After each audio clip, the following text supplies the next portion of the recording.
voltamos aqui na Band Vale com o Nitro Talk. Hoje com 2 titulares, eu e o Irapuan Marcondes.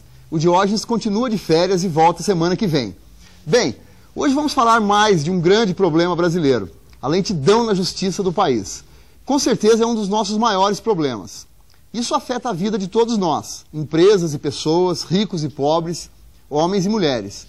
O Irapuan, um dos fundadores do programa, é um grande advogado, o que facilita a minha vida para discutir isso. Ira, é um tema complexo, mas vamos tentar achar uma solução hoje aqui. Vamos, boa noite. Bom, de fato, como você bem alertou, é um tema bastante complexo. Esse tema, ele desperta paixões, né? Muitas pessoas dizem que a nossa justiça é lenta, que nós teríamos que caminhar para uma redução de recursos das decisões, que hoje nós sabemos que nós temos várias instâncias para levar uma demanda. E temos também, se de um lado as pessoas pugnam pela rapidez, pela agilidade, é bem verdade que elas também pretendem uma justiça efetiva, né? Juízes competentes que possam analisar todas as questões a fundo, né? Porque lidar com um litígio, né? Levar um litígio ao judiciário é levar uma angústia. E cada um de nós, o cidadão, ele pretende que o seu caso específico seja analisado da forma mais brilhante possível. Então nós temos sempre esse dilema, né? A agilidade na justiça e a atenção, todos nós pugnamos por uma decisão que seja bastante justa.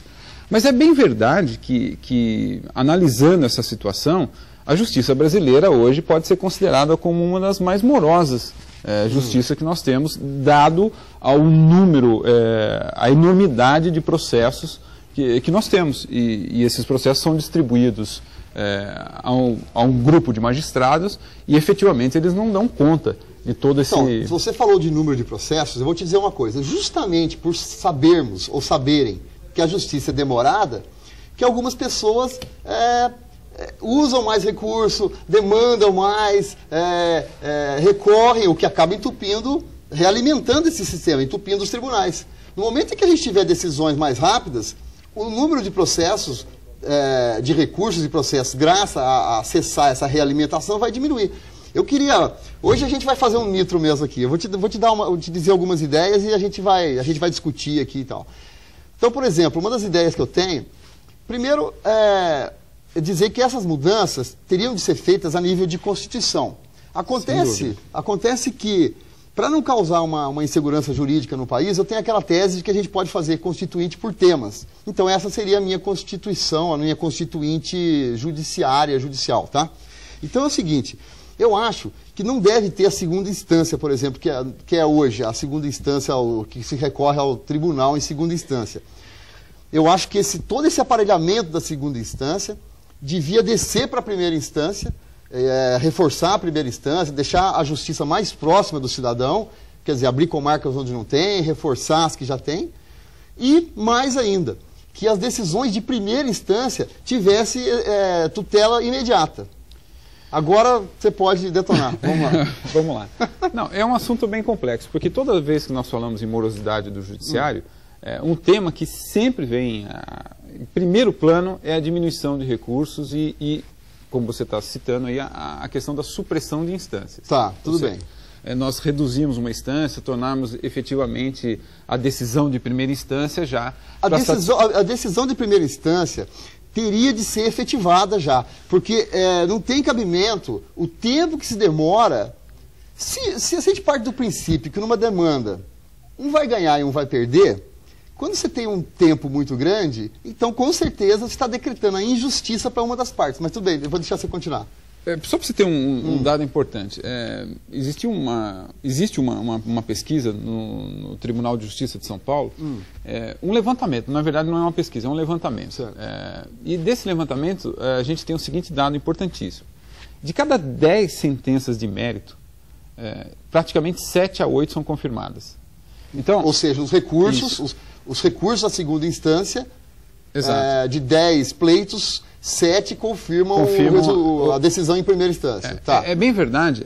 Que joga a favor da minha tese. Exato. É bem verdade que quando a gente olha esse número, né, a gente sempre, o primeiro plano é dizer, olha, ótimo, então não faz sentido você, por um número desse tão contundente, você ter uma segunda instância, enfim. Agora, é fato que a gente não pode deixar de analisar que existe a insatisfação das pessoas e que uma decisão, ela pode de fato ser injusta e as pessoas têm a capacidade de efetivar um recurso. Mas essa insatisfação é inexorável, mas tudo bem. Mas deixa eu concluir. Agora, é bem verdade que nós poderíamos tornar a justiça mais rápida, no meu modo de ver, partindo de algumas premissas, partindo, por exemplo, da oralidade, que é princípio, tornar isso mais rápido, né? Essa oralidade bastante efetiva, que hoje a gente acaba perdendo um pouco isso. E uma coisa que nós poderíamos, de fato, o juiz de primeira instância, no meu modo de ver, particularmente, o juiz de primeira instância, quando ele decide aquela circunstância, quando ele decide o fato, quando ele diz o direito de a quem ele atribui o direito... a primeira decisão da justiça. Nós poderíamos, de fato, inverter tornar essa decisão efetiva. Então, por exemplo, num litígio em que nós temos uma causa julgada procedente, ela já é procedente. Então, nós já efetivamos a daquele momento e aí nós passamos, então, para outra parte, a prerrogativa de poder ao tribunal buscar a reforma da decisão, mas aquela decisão em si, ela já começa a produzir os seus efeitos. A gente está concordando em metade do ponto já. Então, só para afinar um pouco isso, se a gente, você já deve ter ouvido falar, e eu já ouvi muitas vezes, né? Advogado falar assim, a gente tem que advogar para o tribunal. Você já ouviu isso, né? Sim. Tem que advogar para o tribunal. Quer dizer, isso é um assinte, né?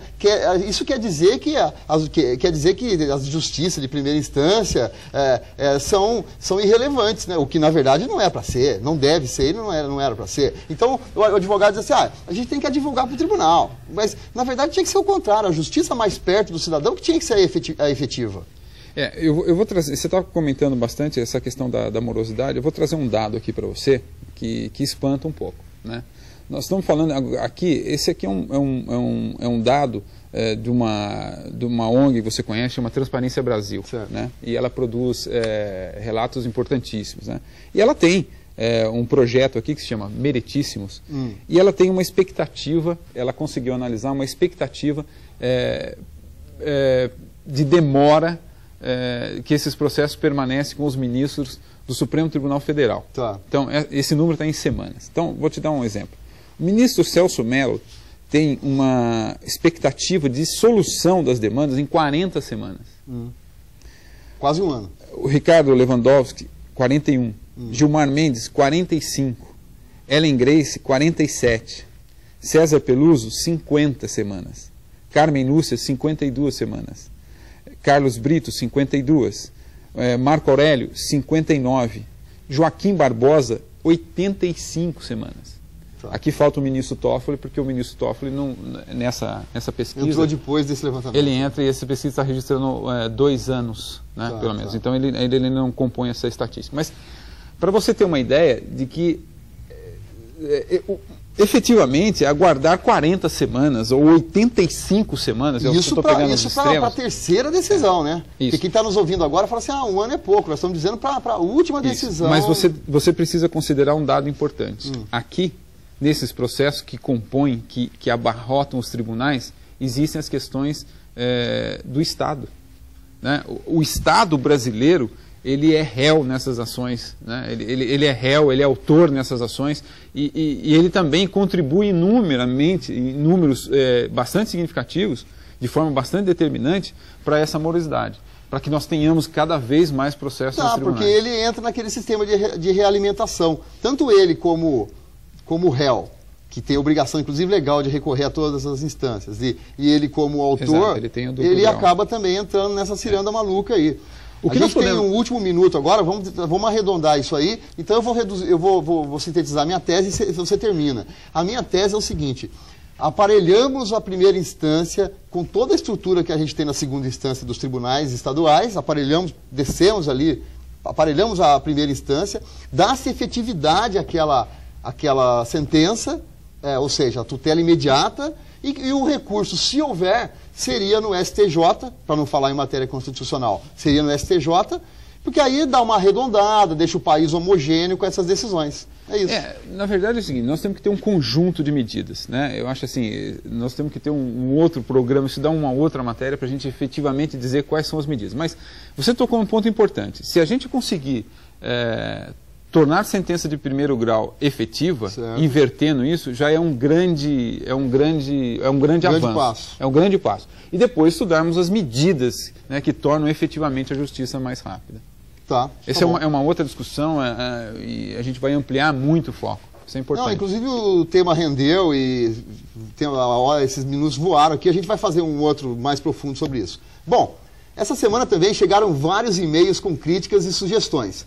Obrigado a todo mundo que escreveu. Mande você também a sua opinião. O nosso e-mail é kikoissa@hotmail.com ou pela página do Facebook, que é facebook.com/nitrotalk. No Facebook, inclusive, você pode rever os programas e mostrar o Nitrotalk para os seus amigos. A gente faz um intervalo agora e volta já com corrupção e impunidade, nossa sugestão de viagem dessa semana e as dicas culturais para contaminar você. Voltamos muito rápido, é um minuto só.